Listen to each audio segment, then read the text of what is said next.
So I think the BF in the Sigma BF that was just announced stands for big fail. Sigma had their pre-CP Plus event this evening. I'm sure it's daytime in Japan. They announced an APS-C lens, whatever, 300 to 600, I think f4, which looks kind of interesting for L mount and Sony E mount. And then they released the Sigma BF, which as far as I can tell is just a Sigma FP in an aluminum body with maybe a better touchscreen interface. I just made a video about the Sigma FP, and they fixed literally none of the things I suggested they fix, and they doubled down on most of the problems I had with the camera. It's nuts. No IBIS, no mechanical shutter, no EVF, no flippy screen.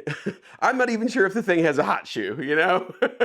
It's like the Panasonic Lumix S9 problems, but worse. I think this thing is doomed to join the ranks of other failed modern minimalist cameras. The Zeiss ZX1, the Leica TL series, Alice camera, Pixie cameras. It's just not what people want. People want retro-styled performant cameras that take better pictures than their smartphones. They don't want another bigger smartphone that they have to carry with their smartphone, right?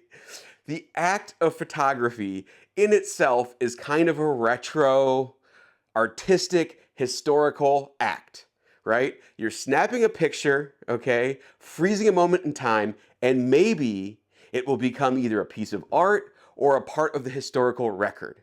That's the beauty of photography. It's an old school act. So you want a camera that reflects that old school, artsy, historical, fun, throwback act. You don't want a modern computer that acts like your smartphone. In this era of video shooting, you know, we're throwing it back to photography, right? That's why film photography has come roaring back. People want that analog retro experience. People want the record player experience, right? That's why film-like cameras have been super successful. Look at the success of Fujifilm, the X100VI, the X-T5, the X Pro 4, whenever it comes out. The Leica M series, the Leica Q series, right? Even the Hasselblad 907X and to a certain extent the X2D. These cameras sell so well because they're retro styled. It'll be interesting to see, like the OM system, OM3, got a lot of press because it's retro styled. Now, it has literally no improvements over a Fuji camera, okay? It's worse than most of the Fuji cameras, except maybe in build quality. So I don't know how well it'll sell, but it got a lot of attention because at least they're hitting the right notes. People want an everyday carry, retro styled camera that's more performant than their smartphone. They do not want a modernist, minimalist, you know, aesthetically bland, blank slate of an iPhone-looking camera.